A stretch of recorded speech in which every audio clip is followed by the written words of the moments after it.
students for being present for the lecture. Definitely, before we start with the lecture, I would like to announce few things. About assignment 2 sum number 5, there was a mistake in the solution of assignment 2 sum number 5. We have used a wrong formula there, so definitely a rectified solution would be provided to you all, or if it is not provided, it will be provided to you by evening 8 o'clock. Is it clear to all of you? Yes. Now students, one more thing, I would be sending all the solutions of the assignments, but make sure that you solve all the assignments before getting the solutions. And if you are not able to solve any sum, only then look out for the solutions. Is it clear to all of you? So today we are starting with lecture 3 of mensuration chapter. Let me share my screen.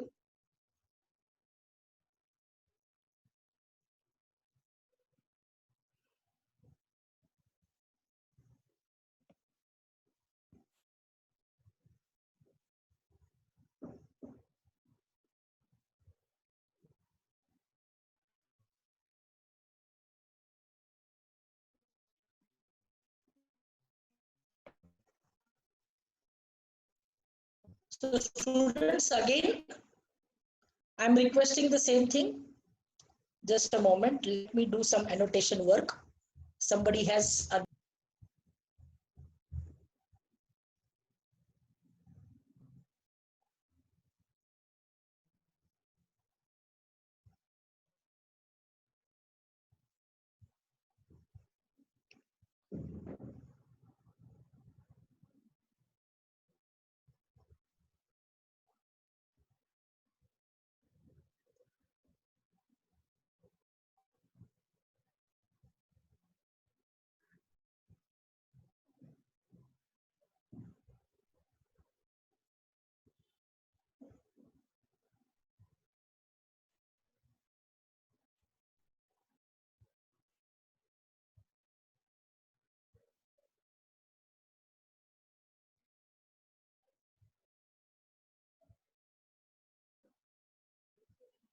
we'll take a fresh screen because somebody has annotated it.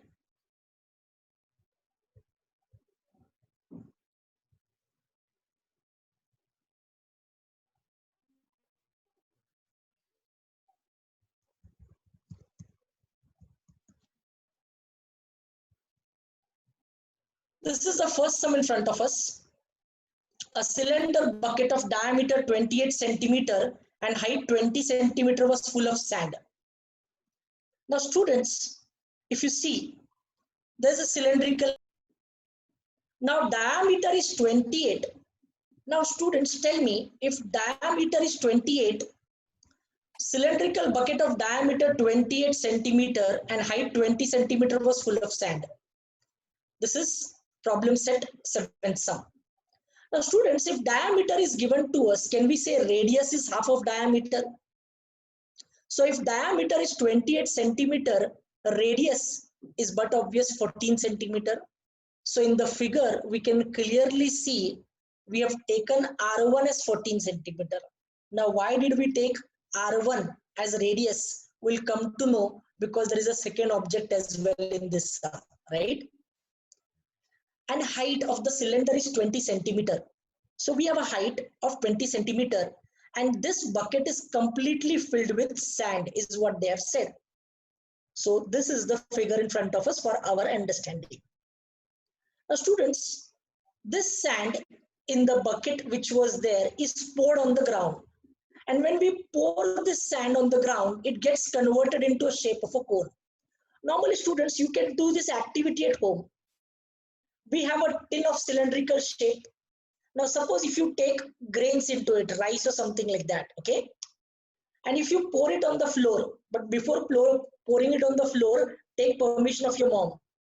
And you take some cloth or something like that, so it will become easy for you to put it again in the tin. But I want you to do this activity so that you understand in a better way.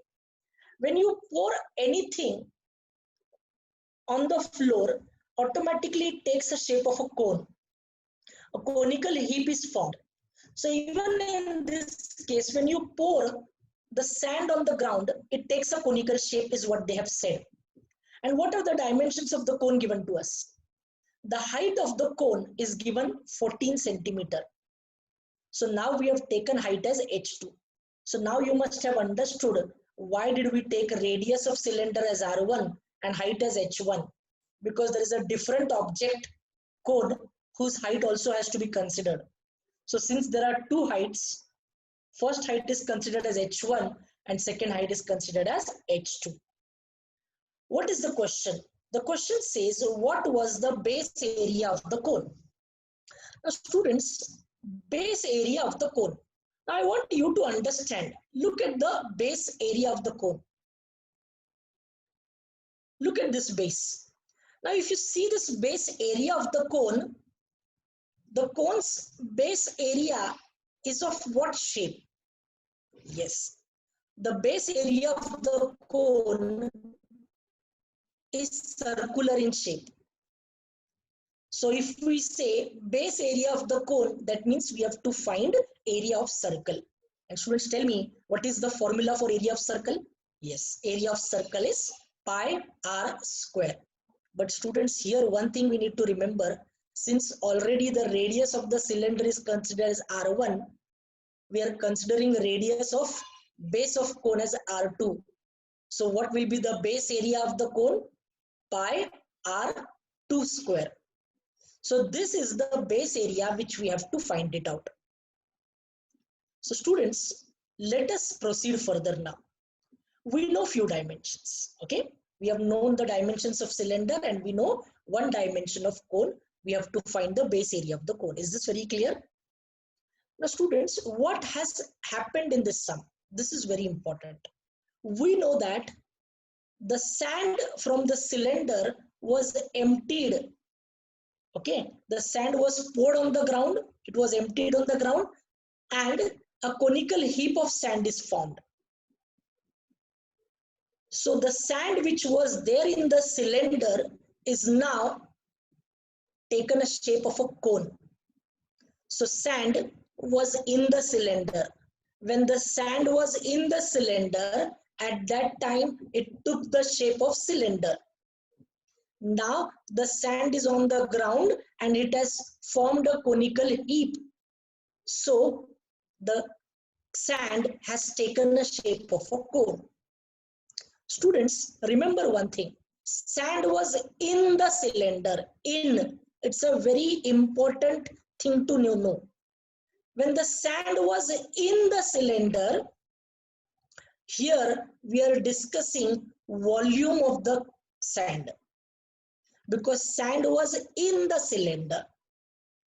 Whenever anything is in the object, we have to consider its volume. That's why this is very important. What are we discussing in this sum? So students, when the sand was in the cylinder, it took the shape of the cylinder, and now sand is on the ground. It has formed a conical heap, so it has taken a shape of a cone. So students, tell me, what can you say about their volume? What is the relation between the volume of cylindrical bucket and volume of cone? This is a very important question to all of you. And I know all of you have understood the question, so the answer is also very clear. Since the sand was in the cylinder as poured onto the ground, the volume of sand remains same. Since the volume of sand remains same, we can say volume of cylindrical bucket is equal to volume of cone. I hope all of you have understood. So whatever is the volume of cylindrical bucket, that is equal to volume of cone. Now students, I hope you have a formula sheet in front of you. I request all of you all to revise all the formulae every day. Now tell me students, what is the formula for volume of cylinder? Yes, the formula for volume of cylinder is pi r square h. Perfect. But here radius and height of cylinder is r1 and h1. So accordingly, the formula would be pi r1 square h1. And tell me students, what is the formula for volume of cone? Yes, the formula for volume of cone is 1/3 pi r square h. But radius is r2 and height is h2 in cone. So accordingly, volume of cone would be 1 upon 3 pi r2 square h2. Clear to all of you? Did you understand? Yes. So students, now I want you to understand what all dimensions we know. Now if you see, radius of cylinder R1 we know. Perfect. Diameter is given 28 centimeter. So radius we know. We also know the height of cylindrical bucket. How much is the height of cylindrical bucket? Yes, it's clearly mentioned 20 centimeter. So H1 also we know. Now students, let us come to this part, conical part. We know height of cone H2 is given to us 14 centimeter. So since height is given 14 centimeter, H2 we know. And we have to find the base area of the cone. And since we have to find the base area of the cone, we have to find value of pi r2 square. So is this very clear to all of you students? So now let us start solving the sum. I hope you have understood the concept of the sum. Fine. So we know volume of cylindrical bucket is equal to volume of cone. So we'll substitute the formula. Formula for cylindrical bucket is pi r1 square h1.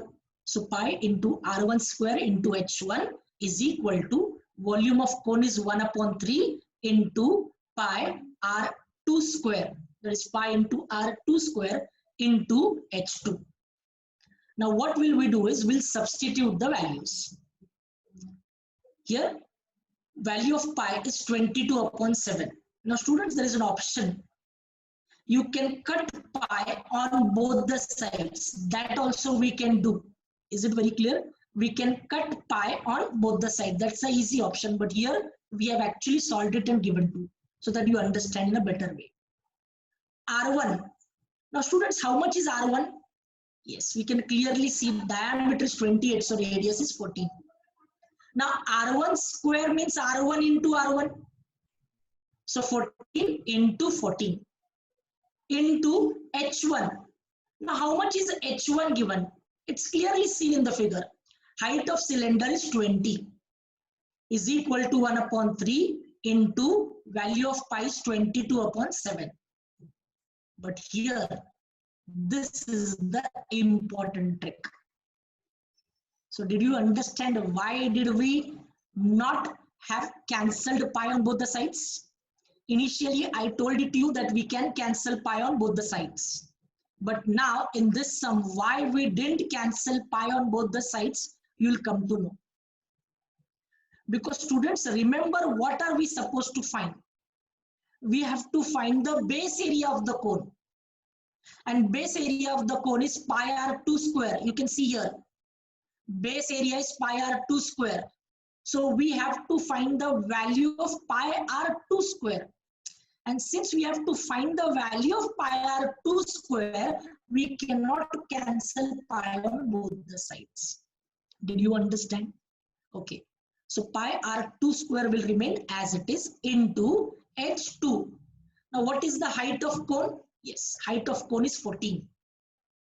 So students, now remember one thing. We have to find the value of pi r2 square. So we have taken pi r2 square on one side and rest all the numbers will shift it on the other side. Is it clear? So pi r2 square is equal to 22 upon 7 into 14 into 14 into 20. So what we have done, we have kept this pi r2 square as it is. And now we have written down this part 22 upon 7 into 14 into 14 into 20. Now students, remember this 3 which is there in the denominator, if it is shifting to this other side, it will be multiplied. I repeat again, this 3 which is there in the denominator, if we shift it to the other side, it would be multiplied. And 14 which is multiplied, if it is shifted to the other side, it will be divided. So Next step we can say into 3 upon 14. I hope all of you have understood how did we get 3 upon 14. 3 was there in the denominator, it got shifted to other side and become the numerator. 14, which was the numerator, if shifted to the other side, will go into the denominator. Is this very clear to all of you? Now we can do the cancellation part. 7 ones are, 7 twos are. Now we can cancel 14 ones are, 14 ones are. So now we are left with few things. Pi r2 square is equal to 22 into 2 into 20 into 3. Students, I want all of you all to calculate this part and get the answer. I'm waiting. I'm giving you 30 seconds to calculate this part.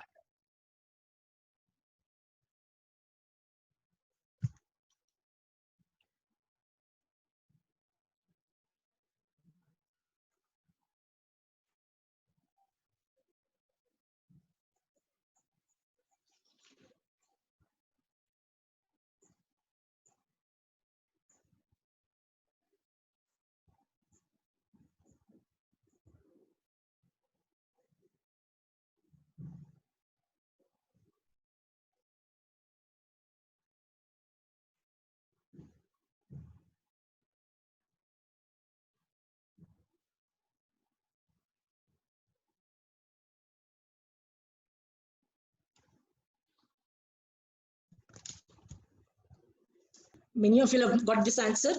So we have got the answer for pi r2 square. Yes. So now we can say, therefore, pi r2 square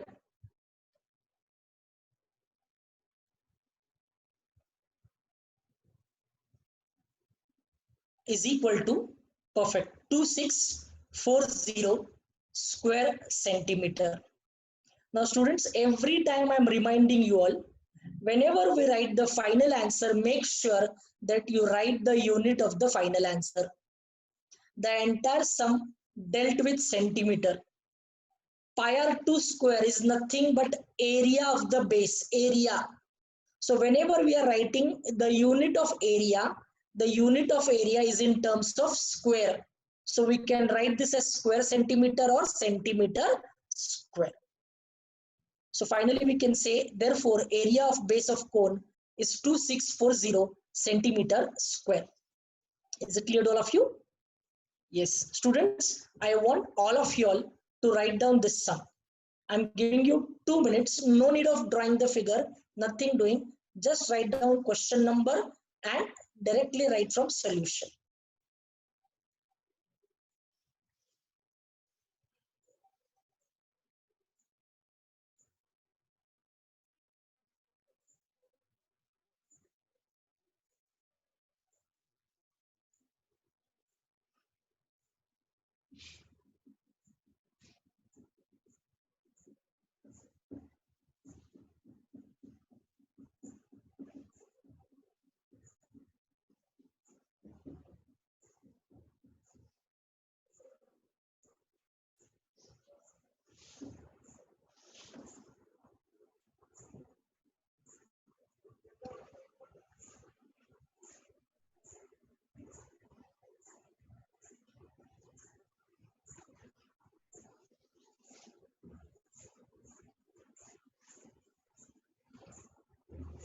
Each and every child finish writing it. I have given 2 minutes. After 2 minutes, we'll start with the next sum. Done? Okay. So now we'll start with a new sum. Students, problem set, sum number 8. Again, a very simple, very important, very interesting sum. Now students, the sum which we did earlier will come for either 3 marks or for 4 marks. Same, this type of sum. The radius of metallic sphere is 9 centimeter. So students, we have a sphere whose radius is given 9 centimeter. Now what we know about this sum, if you see the question further part, what they have said, it was melted to make a wire of diameter 4 millimeter. Now students, if you remember in assignment 2, I have given one very important valid information about the word melted. Yes, if you remember it, what did I say about word melted? Yes, whenever we have a word melted in the sum, that means it's very clear in this sum we are going to deal with volume of the object and not area. I'll tell you why. When we are melting, we can melt it only by heating. So what we have done, we have taken a vessel in front of us so that you understand better. We are putting this sphere into the vessel. Below the vessel, we are putting a burner so that what happens when you heat it, it turns into liquid. Now, students, you cannot measure area of liquid. We cannot measure area of liquid. Volume.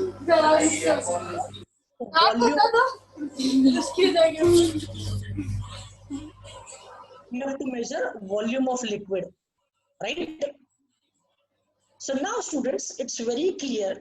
Whatever we have, the molten form of metallic sphere, it's melted.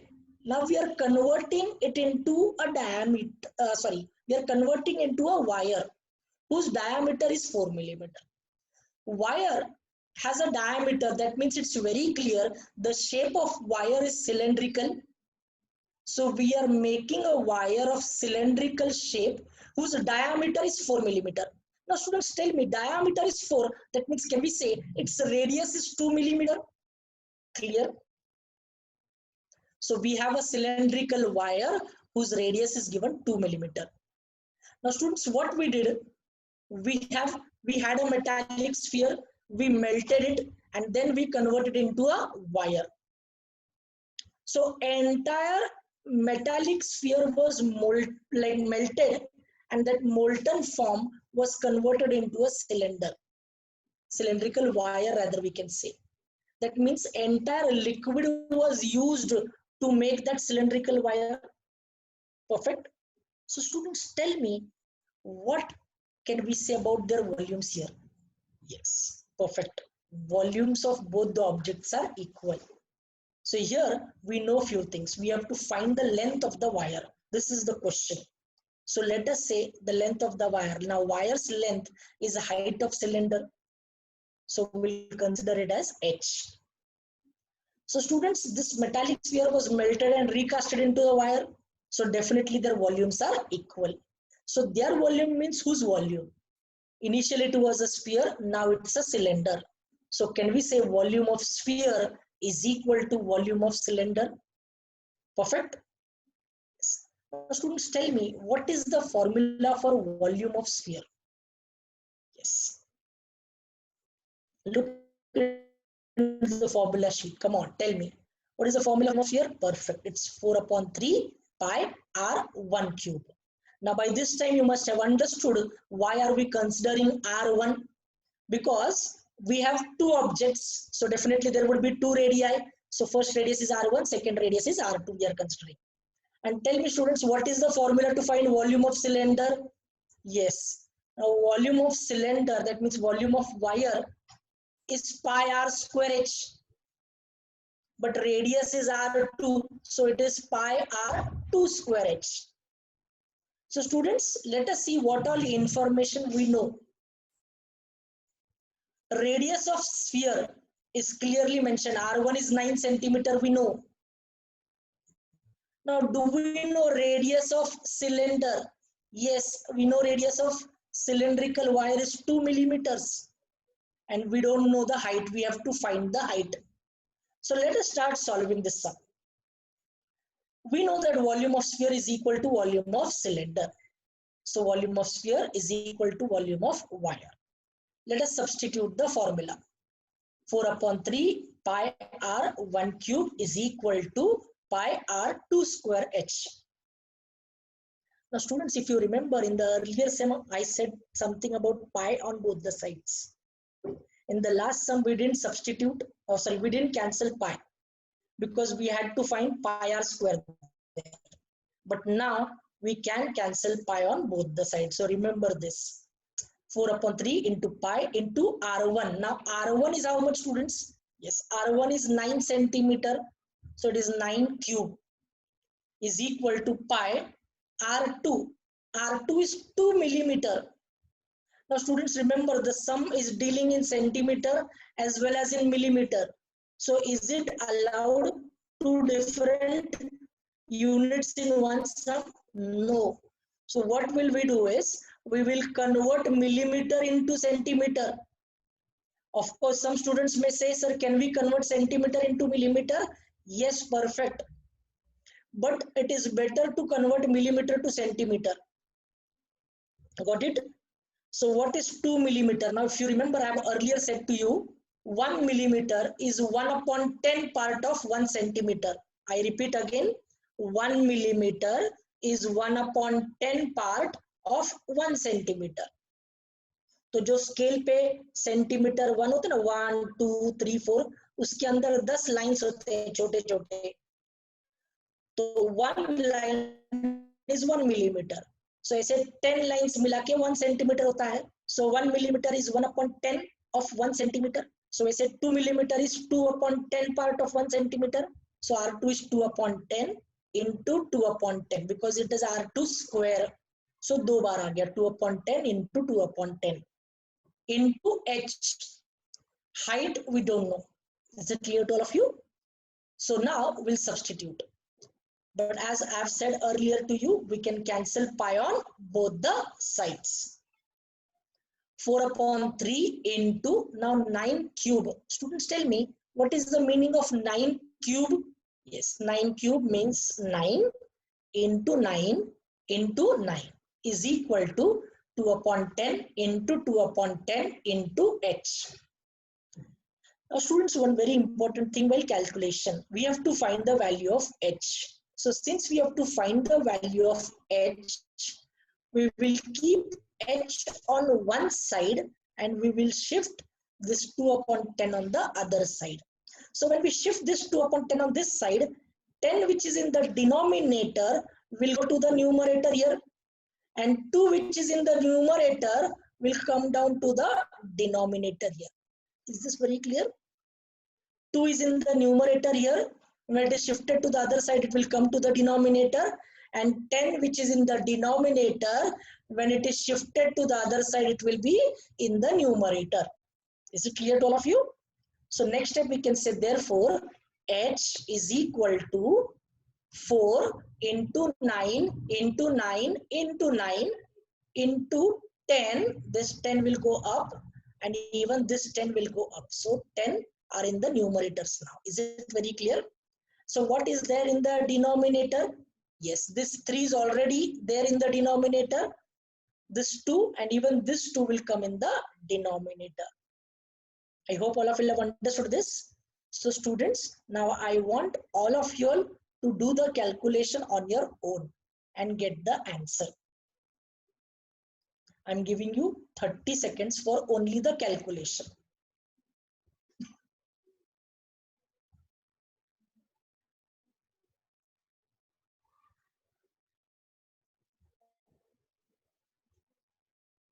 Write down only the question, okay? So now what we'll do is, we have completed two very, very important sums of today's lecture. Is it clear to all of you? This was today's two sums, very important.